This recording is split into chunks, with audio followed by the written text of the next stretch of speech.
chance to sing the Star Spangled Banner at the home opener for the Medora Timberjacks this spring, March 7th. So I'll get with you, but I think you do a heck of a job. And yes, it's you're a wonderful example of God's love.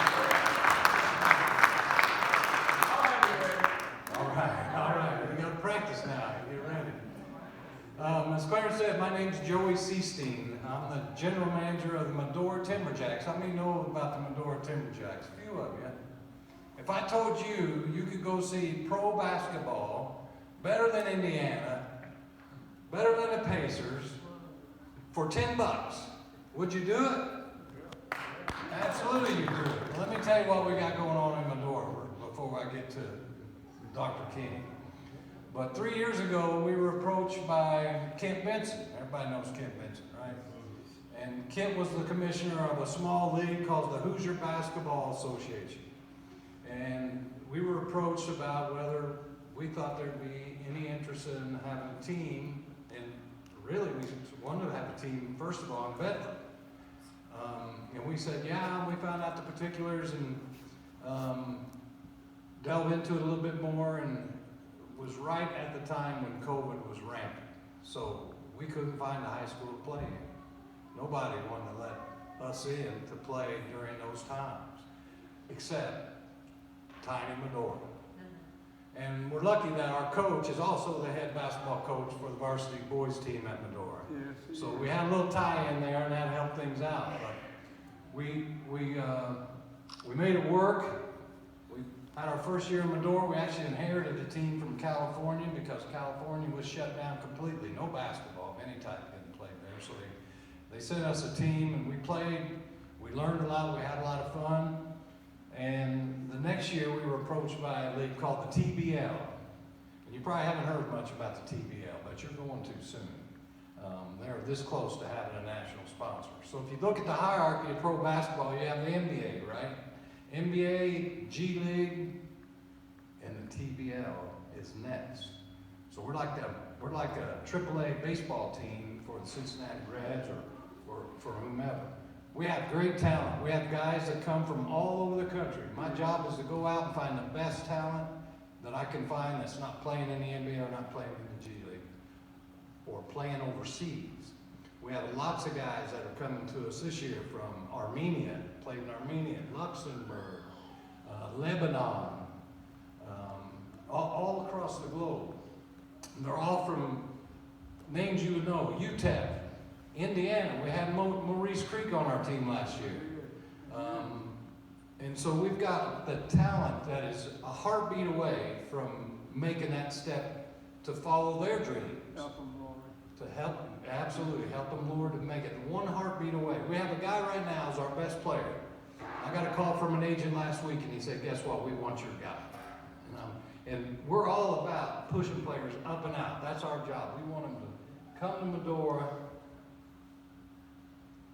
bond with their teammates, and be ready to make that next step. Be noticed, right? And I always tell them the best way to get noticed is to win. So we're working on the win category this year. But it has just been a wonderful thing to have those guys representing the state of Indiana, representing Medora, representing really southern Indiana. Our first name was the Bedford Timberjacks. But when we couldn't play in Bedford, we said, well, we'll just call ourselves the Southern Indiana Timberjacks, and we'll play all over the South, wherever we can find a gym in southern Indiana. But then once we made a home in Medora, we're now the Medora Timberjacks, and we're proud of it. Medora's proud of us, too. Yes, they are. My background is in basketball. You might recognize my last name. My brother's name is Jerry Sicting. Jerry Sicting played at Purdue and went on to play for the Indiana Pacers and won the NBA championship for the Boston Celtics back in 1986. 10 years as a player in the NBA, 20 years as a coach in the NBA. Been fired from every good job there is in the NBA. That's a fact. That's how it works, right? It's a carousel. You just get on one and get on the next one. So I've been around basketball my whole life. I literally saw the making of an NBA champion before my eyes. I saw the work that he put in. I saw the ethic that he had. And it's really something, and I'm proud to death of it. So having that background of being in basketball, I actually, when I had a little more brains in the family, and I went to Indiana University. Thank you very much. Good family rivalry there, but I took a class at IU back in the day. This is back in the early 80s, and it was called Coaching of Basketball. And you'll never guess who the professor was, but none other than Bob Knight. And here's a rule Bob Knight had. You walk in his class the first day, you don't say a word for one thing, because he's an intimidating man if you've ever been around a big man. And he said, here's the rules of the class. If you're late once or miss, it's an automatic C. If you're late twice and miss, it's an automatic F. Those are the rules. So very clearly, it was going to be a serious class. But I learned a ton about how to coach basketball, how to conduct a basketball team, how to run practices, how to do the whole, from soup to nuts, coaching of basketball from one of the greatest coaches, if not the greatest coaches in college history. And of course, I'd known Coach Knight. Coach Knight had been at my house recruiting my brother.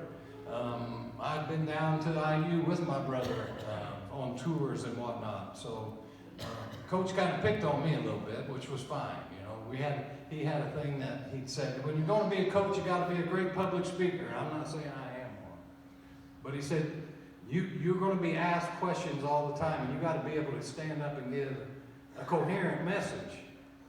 And so he would, from time to time in the middle of class, without any warning, he'd point to somebody and said, speech. And he did this almost every class. Well, somehow my number got called quite often. So I always tried to weasel my way in, as I wanted to be an assistant college basketball coach. But that didn't fly with Coach Knight. He said, you got some learning to do yet. So they ended up, a local high school, and you know them well, Eastern Greene County, came into the school and talked to Coach Knight and said, we need a couple basketball coaches. And do you recommend anybody? Well, he picked myself and another gentleman from New York, and we went to Eastern. I had no idea what we were getting into, but we loved it. Eastern's a lot like Medora and a lot like Bedford. It's a basketball town. Whole southern Indiana is all basketball. We love it here. So I was fortunate enough to be the 8th grade coach my first year at Eastern, and then worked my way up to the head varsity reserve coach, and then a varsity assistant coach, and we were really good back in those days, and it was a lot of fun. But in the meantime, while I was doing that, and I planned on going ahead and graduate, be a teacher, coach, and see what happened. You know, my brother was playing for the Pacers at the time. His star was on the rise, and I thought, well, why don't I just hook onto that star and let's see where this goes. But God had a different plan for me. FedEx knocked on my door, and I didn't know anything about FedEx. I'm like, what are you talking about? What's FedEx? Well, I got in there, and I got ingrained in their mission, if you will, and spent the next 26 years. Started out in Bloomington, washing vans. That was my first job. I was washing vans. When I left FedEx 26 years later, I was the managing director of international sales for all of FedEx. So thank you. So work ethic is instrumental to me, and it's going to be instrumental to our players, and they know that. There was a couple here today. They were on the march. Unfortunately, they had to leave. They're playing a scrimmage down in Springs Valley this afternoon. And last thing I said to them as I walked out the door was, thanks for coming, and don't get hurt. Just a lot of really good basketball players. I don't know if I said this or not, but our main player has been recruited to Australia. Did I say that? Our main player for $100,000. $100,000. And his next step will probably be the G League. We have 2 guys right now that almost made the G League last year. One went to training camp.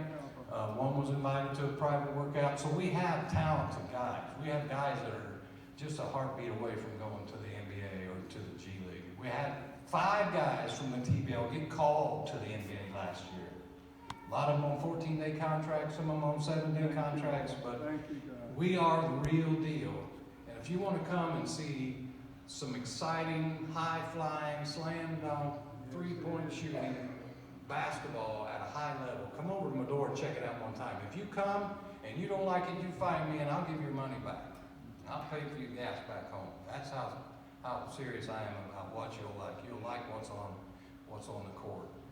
We do it official. We restrike the court. We put NBA 3-point lines in. We put NBA about the Pacers playing on a high school court. Yeah, we get up and down the court pretty fast. You know, you cross the 10-second line, you're in range, right? Most of these guys. But it's just a lot of fun. We've got guys, like I said, that played in Mexico, Luxembourg, Lithuania, just on and on and on that really bring a bunch of talent to Medora to play. And we're excited about this season more than ever. So why am I up here? Well, Clarence is we had part of the rules in the TBLs, you have to have a clergy member on your team. And so I talked to Coach Moore and I said, I don't know where to start. You know anybody? He goes, I got that perfect guy, Clarence Brown. And so I met Clarence and I knew right then too that Clarence was the perfect man for the job. And I'm so thankful to have Clarence be a part of our team and he does wonderful speeches to the team and he's so inspirational to those guys, and he tells his story, and they listen, and he's just a great asset to have. So thank you, Clarence, and thanks for having me here. So why am I up here? Well, you know, I grew up in Martinsville, Indiana. Martinsville, Indiana at the time, probably one of the, at least the reputation was one of the most racist towns around. Say it right. Come on. All white. I went to school, 1,800 students, not a black student in high school. Pretty amazing. And my father was a racist to the day he died 2 years ago at the age of 89 years old. Have mercy, God. Amen. Amen, have mercy on him. But my mother was different. My mother had God in her heart. And so every morning, since I was about 6 years old, she would get me up on Sunday morning against my kicking and screaming and hollering. And she would load me in the car and she would take me to church and drop me off at Sunday school. And I did that same routine until I got my driver's license and could drive myself every single Sunday. And God instilled love in my heart for everybody. Yes. You know, the songs we were singing today, I still know them, I still remember them. You know, God loves the little children. All colors, correct? And that's the way the song goes. And so I learned not to hate. I learned not to be a hater. I tried to not listen to what my father would say, you know, come home sometimes inebriated or whatnot and go off on talking about different races, blacks, Asians, whatever, you know. And I really, really had to work hard to separate myself from that and not let that affect me. God loves us like He wants us to love each other, right? I mean, that's why we're on this earth. It's just really, to me, when Clarence first asked me, I thought about it for a while, and all I kept coming back was throwing my hands up. What can I do? What can we do? How can we fix this? You know, not my job today to try to tell you how to fix it. I think we all know that. But it starts with us, and it starts the fact that you're here, and that makes a big statement, right? You know, it's the people that are not here, it's the people we got to work on to get them here. So I tried to think, what can I do to get some inspiration? And as the singer said, you know, she read some things and watched some things on Martin Luther King. Well, I decided to go to the spot. I live in Memphis, Tennessee. I live less than 3 miles from where Dr. King was assassinated. I drive by it almost every day. My business, I own a little trucking company in Memphis. My business is less than a mile away. Drive by there often by the Lorraine Motel. So I said, well, I had been there before, but I thought I better go again and see what lessons I come out of here with and how this will affect me today. And so I went to the National Civil Rights Museum, which is located in Memphis, Tennessee. It's at the Lorraine Motel. The cars that Martin Luther King and his entourage were in are still sitting there today. Same cars.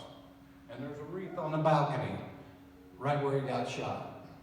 And as you enter into the museum, you see the struggle and the strife these African Americans have had to go through from the time they were on a slave ship to the time Martin Luther King was assassinated. And when you see all that in totality, it sends a message. If you ever get a chance to go, please go. Because I walked out there and I was completely sick to my stomach. I was physically affected by what I had seen and heard in the museum again.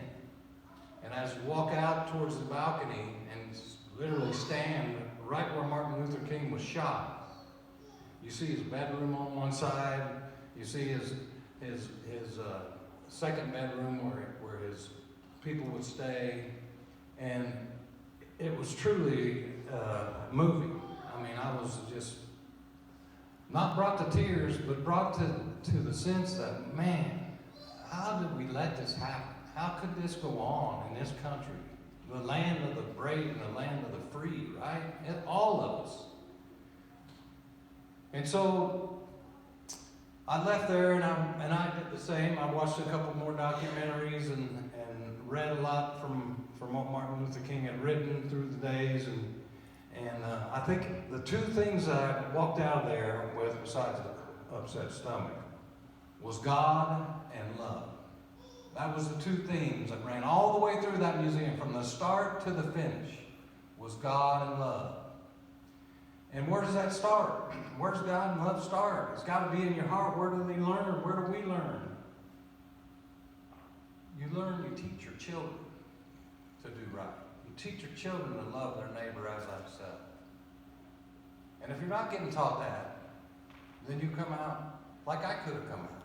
Like my father, who was probably taught the wrong way. So how do we, and then, here we go, and Clarence and I talked about this too. When I was in school, we said the Pledge of Allegiance every morning. We said prayers in class. And that's where kids who didn't have parents who were open-minded, who felt like everybody should be treated equal. And that's gone from our school system. And like I said, we can't fix it today. We can't fix it here, but you can fix it at the ballot box. Can't you? You can fix it talking to your neighbors and your friends and folks you know that may not think like we do.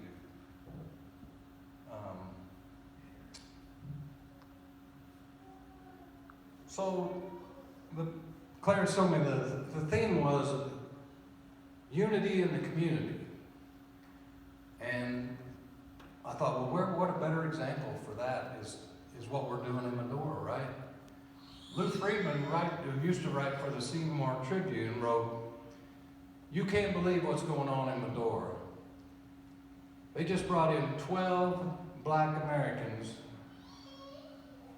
and they're staying in Medora where another black man has never stayed before." Thank you, God. Right? And I'm telling you what, this community has embraced these guys. They've taken them under their wings. They take them to their house and cook them Sunday dinner. They bring their kids over to the gym and let them play, and these guys are so accessible. They have no egos, right? They're all trying to get to the next level. They're trying to do the right thing, be the right person. And it's just a wonderful setting to see the community come together around a bunch of athletes that are totally different in color, in backgrounds, in all aspects of life. So if you can't get to Medora, call me and Clarence, and we'll come and get you and bring you over, all right? It's a special place. I wanted to leave you with a quote or two, because we have a role to play, all of us, in this journey. And one of the quotes I came up with from Martin Luther King, after I read I don't know how many hundreds of quotes, that I was looking for one that I'd heard while I was at the museum, and I couldn't quite find the exact quote, so I found this one I think is apropos for today. It says, "History will have to record that the greatest tragedy of this period of social transition was not the strident clamor of